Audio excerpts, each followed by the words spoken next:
Shalom, selamat pagi Bapak Ibu Saudara yang dikasih Tuhan. Kita bertemu kembali dalam acara Renungan Pagi Spiritual Life. Pagi hari ini kita akan melanjutkan pembacaan Alkitab kita yang hari ini sudah masuk ke dalam kitab Yakobus.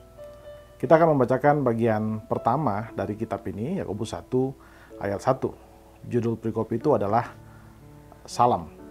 Saya akan membacakan bagian firman Tuhan ini bagi Bapak Ibu Saudara sekalian. Salam dari Yakobus, hamba Allah dan Tuhan Yesus Kristus kepada ke-12 suku di perantauan. Bapak Ibu Saudara yang dikasih Tuhan, surat Yakobus adalah surat yang ditulis oleh Yakobus yang merupakan saudara dari Tuhan Yesus. Surat ini ditulis kurang lebih tahun 40 atau tahun 50 Masehi pada abad pertama. Surat ini ditujukan kepada orang-orang Kristen yang ada di perantauan, artinya orang-orang Kristen yang tidak tinggal di daerah Palestina, tapi mereka hidup di daerah perantauan.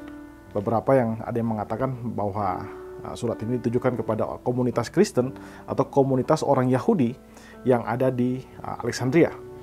Ada juga yang mengatakan bahwa di Antioquia, ada juga yang mengatakan bahwa di Babilonia. Tapi intinya bahwa surat ini ditujukan kepada orang-orang Kristen Yahudi, berlatar belakang Yahudi, yang tidak tinggal di Palestina, tapi tinggal di daerah perantauan.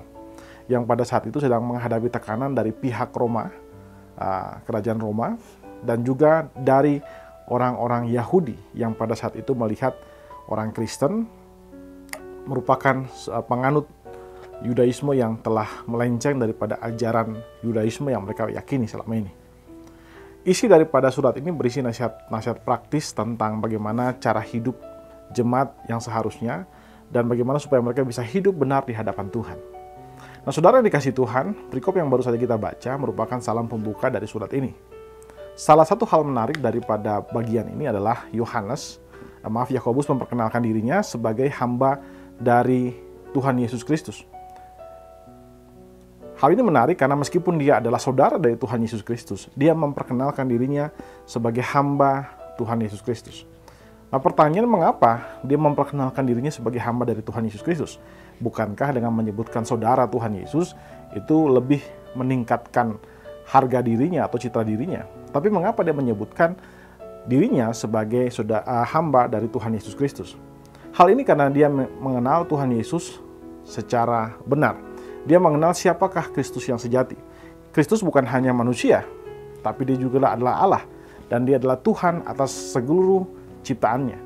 Dan karena itu sebagai manusia, Yakobus percaya bahwa dia harus memperlakukan Kristus bukan hanya sebagai saudaranya, tapi sebagai Tuhannya, sebagai Tuan dari kehidupannya. Karena itu dia menempatkan dirinya sebagai hamba dari Yesus Kristus. Saudara yang dikasih Tuhan, renungan kita pada pagi hari ini mengajarkan kita untuk mengenal dan melayani Tuhan. Dikatakan di situ bahwa dia menempatkan dirinya sebagai hamba, artinya dia adalah pelayan daripada Kristus. Pengenalan kita kepada Allah akan mempengaruhi cara kita melayani Dia. Semakin kita mengenal Allah dengan baik, maka semakin kita akan melayani Dia dengan sungguh-sungguh. Karena itu saudara, marilah kita mengenal Allah dengan sungguh-sungguh. Melalui pembacaan Alkitab, kita membaca Alkitab bukan hanya untuk menuntaskan jadwal pembacaan kita, tapi kita berusaha untuk mengenal Allah melalui setiap teks yang terdapat di dalam Alkitab. Lalu juga melalui kehidupan doa kita. Dengan berdoa kepada Allah yang menyatakan dirinya dalam Alkitab, kita berusaha untuk menghubungkan diri kita terhubung dengan Allah di dalam roh kita. Dan kita juga di dalam kehidupan keseharian kita belajar taat kepada bimbingan Allah melalui tuntunan Roh Kudus dalam hati kita. Pilihan-pilihan yang kita buat, kita pikirkan dengan matang, apakah itu kehendak Allah dalam kehidupan kita? Apakah Roh Kudus menginginkan itu? Jika kita mungkin jatuh atau tanpa sengaja kita melakukan kesalahan, Roh Kudus akan membimbing kita dengan memberikan dorongan dalam hati kita untuk memperbaiki kehidupan kita. Itulah bagaimana kita bisa mengenal Allah dan bagaimana kita bisa melayani Dia dalam kehidupan kita. Saudara, semakin kita mengenal Allah, maka semakin kita akan melayani Dia dengan sungguh-sungguh. Mari saudara, kita ambil waktu sejenak untuk merenungkan firman Tuhan yang baru saja kita dengarkan. Saudara, apakah saudara sudah mengenal Tuhan dengan sukacita saudara sudah melayani Dia?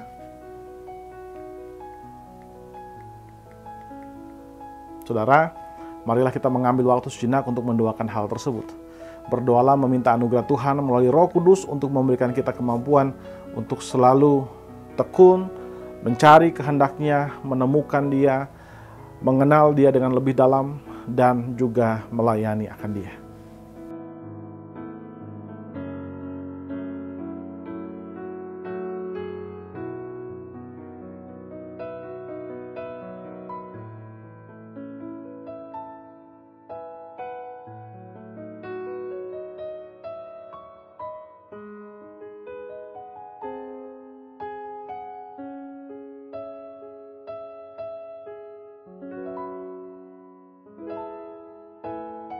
Saudara, marilah kita melayani Tuhan, marilah kita mengenal Tuhan.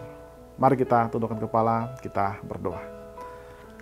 Ya Tuhan Allah Bapa kami bersyukur buat kasih dan setia-Mu kepada kami. Terima kasih buat firman yang sudah Engkau berikan kepada kami pagi hari ini. Kami sudah belajar bahwa kami harus makin mengenal akan Engkau, sehingga pelayanan kami kepada Engkau pun didorong oleh pengenalan akan Engkau. Semakin kami melayani akan Engkau, semakin kami mengenal akan Engkau, semakin kami akan hidup dalam pelayanan yang lebih baik. Tuhan Yesus, ajar kami untuk memaksimalkan semua kemampuan kami hanya untuk melayani Engkau saja. Terima kasih Bapa. Kami serahkan hari ini ke dalam tangan-Mu Tuhan. Apapun akan kami kerjakan dari pagi, siang sampai malam nanti, biarlah kami kerjakan hanya untuk kemuliaan nama-Mu saja. Di dalam nama Tuhan Yesus kami berdoa kepada Bapa Surgawi. Haleluya. Amin. Amin. Bapak Ibu Saudara dikasih Tuhan, selamat pagi, selamat beraktivitas, dan Tuhan Yesus memberkati kita semua.